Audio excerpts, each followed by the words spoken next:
大家好, hello Hong Kong, Shenzhen, everybody.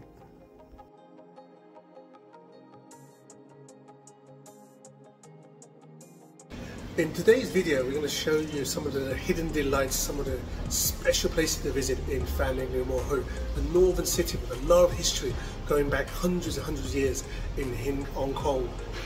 We're going to visit temples, Hindu temples, Chinese temples, colonial temples, and Christian temples, more commonly known as churches for Protestants, for hakka.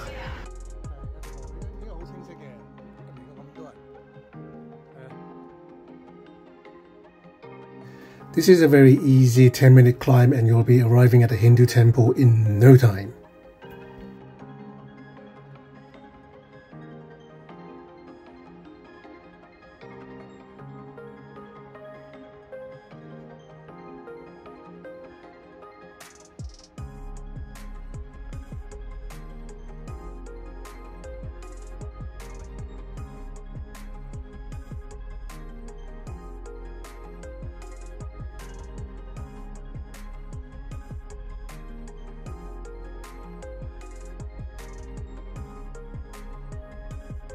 So when the British left in 1997, the camp along with the temple was abandoned in 1996 and is still in very reasonable condition as of today, 2024. How long will it stay like this? Who knows? This is the jungle route to the dormitory where they sleep behind the Hindu temple.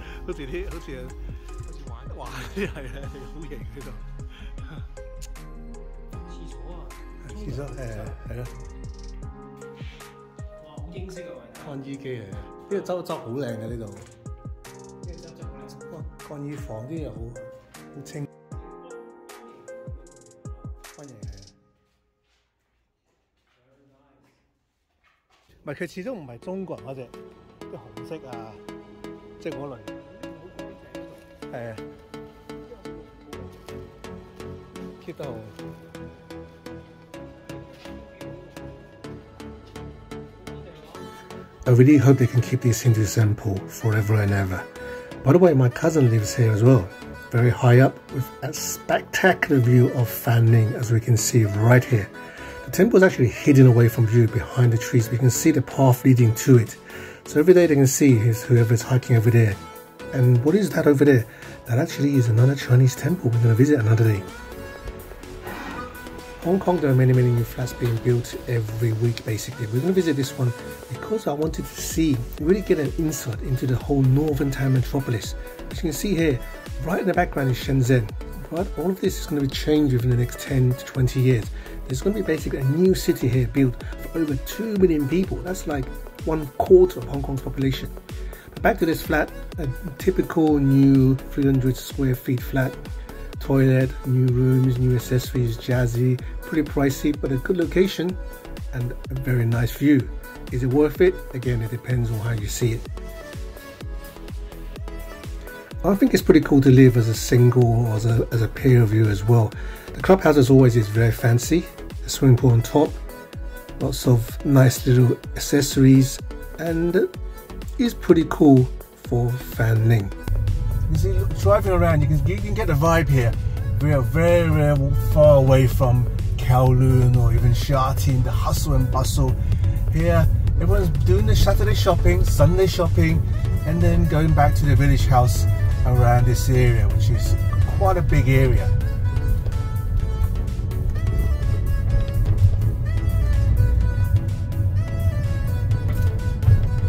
On your left, you see is the leung market. Actually opened in 1951. This is now a refurbished version of it. You can see this over there. This will open probably in a couple of months' time. And you get a little bit vibe here. You can see people selling markets here. I've always seen this remote control car place when I'm taking the train from Fanling to Shenzhen. Today I decided to drive and find it. It's actually quite easy to get to, and you can see the train behind running. Remote control car actually is pretty popular in Hong Kong. There's a lot of places you can play it. One day I will also try that as well. Next up. So we're now in Fanling, Going to visit the church, Chong Gam Church. It's a beautiful day. Coming down, you You think you're in Philippines or maybe South America somewhere? That's what it reminds you of. But here we are in the northern part of New Territories, a 1951 church. You can imagine back in the day here, this was really out in the middle of nowhere, and yet there was a church here. Why was this the case? Let's find out. This is the modern church. So where we are at Fanling Songkham Church, the missionaries, it's a hakka. This village here is basically full of hakka, which is very normal in Northern Territories. But what is different is this is all Christians. So the church and the village base here, everybody here, 90% plus, are Christians. Nice pictures here depicting of village life back in the day. Two churches here, one built in 1951, one more modern, both still in use. Very busy, especially on the Sundays as well. 呢個附近咪有個基督教墳場嗰啲嘅？哦，上邊行唔去冇得行咗去唔去到嘅咧？呢度一路行上去。哦。喺上邊嗰度行上去。哦，喺山上面咯。哦。Fabulously wealthy mansion. Look at the size of this house.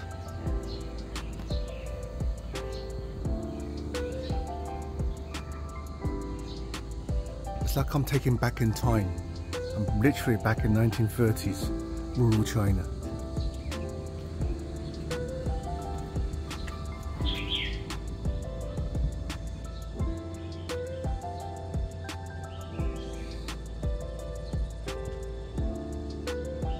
I really do like this mailbox.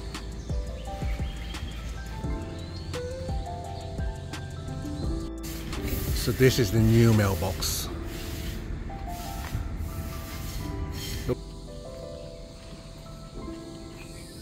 Just walking on this little path. I mean, look at this. It's beautiful. So she is farming. Hard work. This scene here is very reminiscent of many typical scenes in New Territories for decades and centuries without southern China and Hong Kong. This wall city as well here, very historical. A dog actually came out to chase me and I had to run very fast. Here we have an aerial view of Luen. It's pretty spectacular. So I'm just standing just here now. So there's the entrance. This is the security talking about inside. It's protected environment.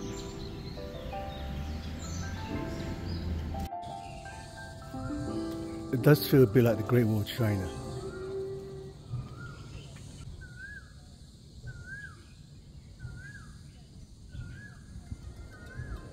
Inside.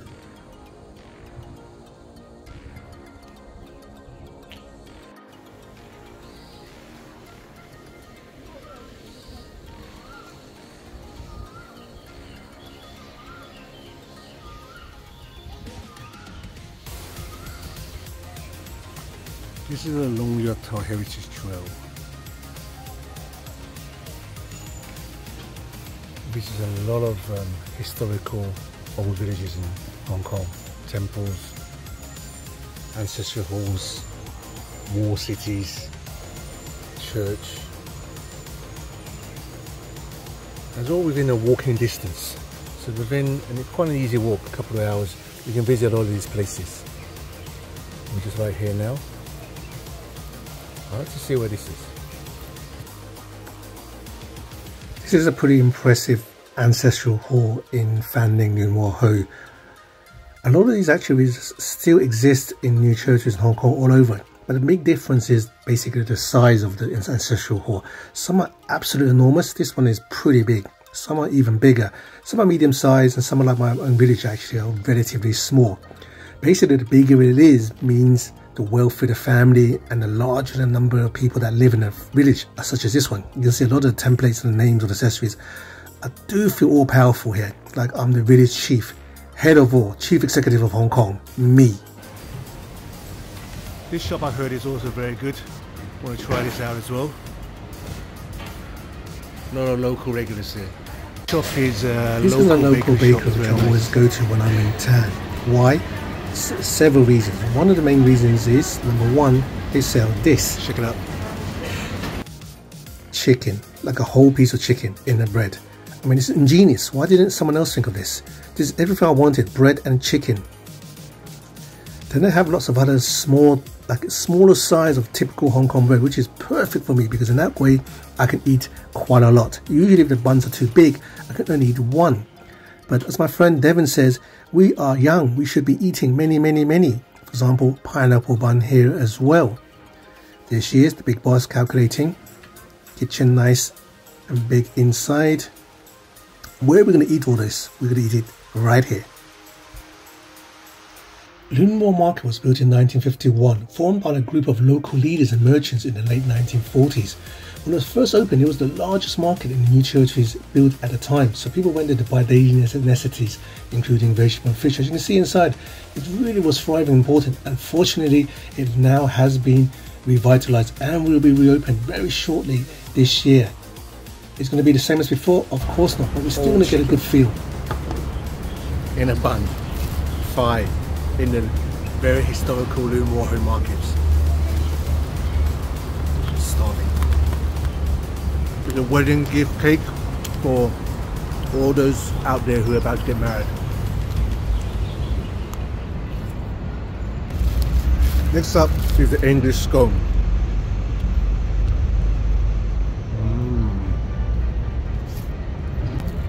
This area used to be surrounded by the British army camps.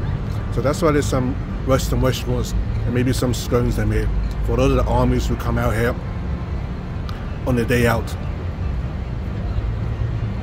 I'm guessing it's just how they learned how to make this. It's very authentic. Our next journey, we're going to visit Castle Peak Hospital, commonly known in Hong Kong as Qingshan Yiyun.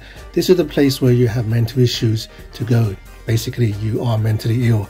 And this is the place where I will go, and it's time for me to enter where I belong. See you next time. Hello, Hong Kong, Shenzhen. Au revoir.